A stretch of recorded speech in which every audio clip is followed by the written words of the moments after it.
కోట వినూత గుర్తుంది కదా, జనసేన పార్టీ నాయకురాలు, శ్రీకాళహస్తి నియోజకవర్గ ఇన్ఛార్జిగా పనిచేశారు. అలాంటి నాయకురాలు హఠాత్తుగా మళ్ళీ తెర మీదకు వచ్చారు. ఆమె కొద్ది నెలల క్రితం ఒక మర్డర్ కేసులో ఇరుక్కుని జైలు పాలయ్యారు.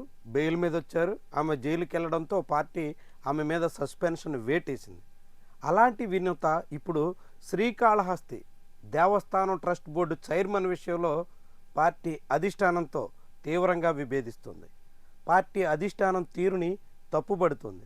పార్టీ అధిష్టానం ఎంపిక చేసిన నాయకుడి మీద తీవ్ర అభ్యంతరం వ్యక్తం చేస్తుంది.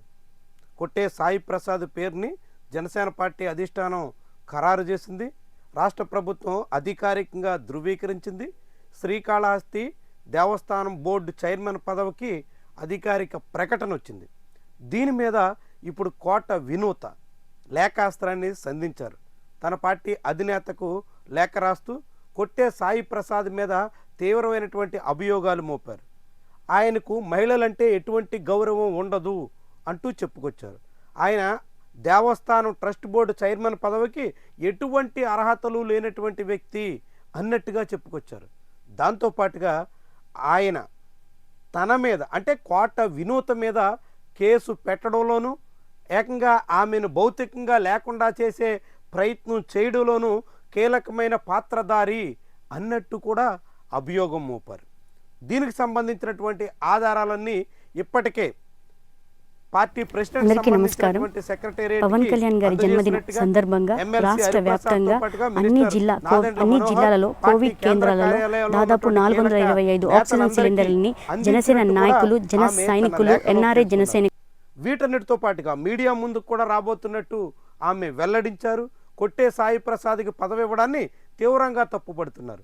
అది ఏమాత్రం సహించబోను అన్నట్టుగా ఆమె వ్యాఖ్యానిస్తున్నారు.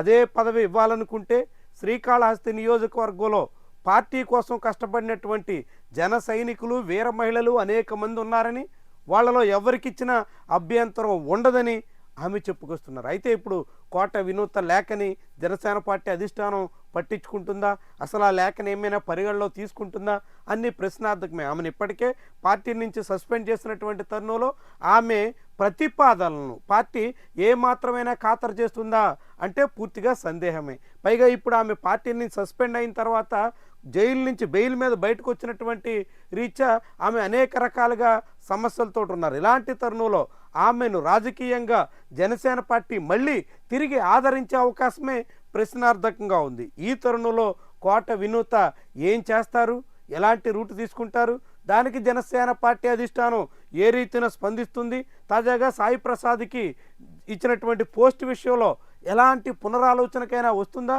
ఇవన్నీ కూడా ప్రస్తుతం సమాధానం లేనటువంటి అంశాలుగా కనిపిస్తున్నాయి. కానీ కోట వినూత విషయంలో జనసేన పార్టీ పూర్తిగా పక్కన పెట్టేసేదానికి ఇది ఒక అవకాశంగా మలుచుకునే పరిస్థితి అయితే దాపురిస్తుంది.